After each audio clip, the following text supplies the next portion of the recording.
becomes a problem. So again, I just want to give a giant thanks to every first responder, from Metro Police, LMPD, from the fire department, EMS, all of the other state and local agencies and first responders that came to this scene, putting their lives on the line to ensure that the individuals who were impacted by this are safe.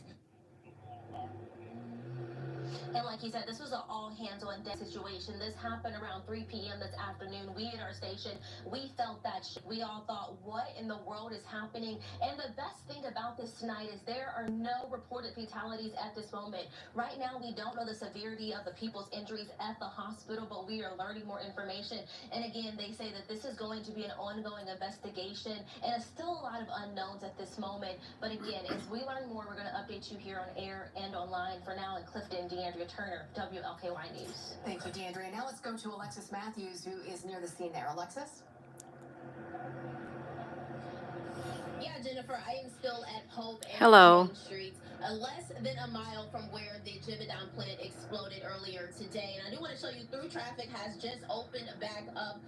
4 cars here on Pope Street, which it was immediately blocked off as soon as people were responding to this incident. And if I could just set the scene for you, Dave just kind of did a 360 view. You can just see through all up lined down Payne Street, you are seeing first responder vehicles, and you're looking in this direction that is going where the Givaudan plant is, and we're seeing so many different agencies on scene, and we just keep saying that there are unknowns, but what is known right now is that no one has died from this situation, and that is the best outcome for something of this magnitude. Now, right now, many things are still being investigated, including the cause of this explosion. We're going to continue talking to neighbors who at this point are still very shook up about this situation, but again, gave a sigh of relief when they learned that no one right now has passed away from this. There are many people, as mentioned, who were taken to the hospital and are being checked out, but again, the best outcome that this could be. Again, through traffic is now open on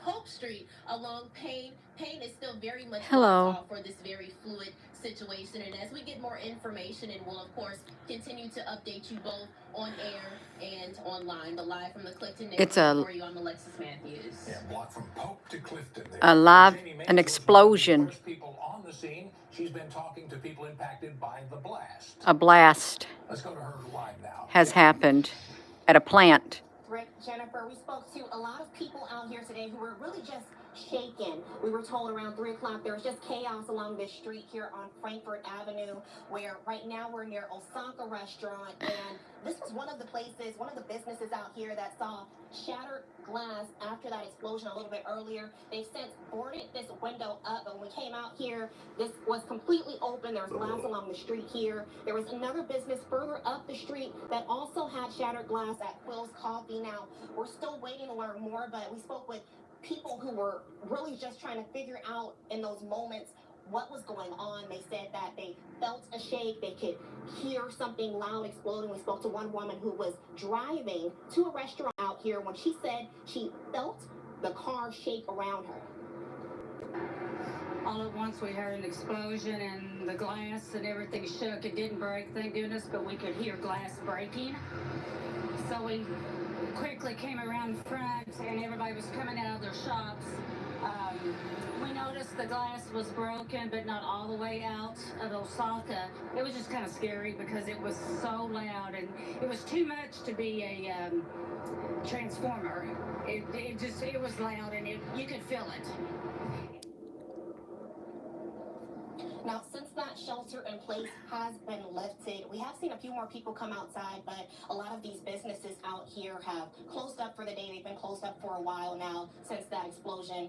We'll continue to update you with more information as it becomes available. Back to you. All right, thanks, Jamie. And today's explosion at Givaudan Cinch Color was not the first incident involving this site on Payne Street. D.G. Williamson formerly owned that plant. WLKY's Norman Seawright joins us in the studio with details on 2 previous incidents, Norman? Yeah, that's right. The first incident dates back to 1996. D.D. Williamson, of course, previously owned this plant on Payne Street and manufactured some food additives like caramel cup flavoring for soft drinks. In 96, a D.D. Williamson tank car carrying 20,000 gallons of ammonium bisulfite ruptured, spilling the additive all over homes nearby. Now, that additive as a food preservative. On April 11th, 2003, an explosion at D.D. Williamson killed one worker and injured 26 others.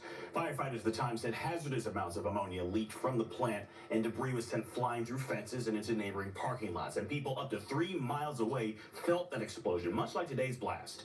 The 2003 explosion was due to pressure buildup in an 8-foot-tall tank where additives were processed.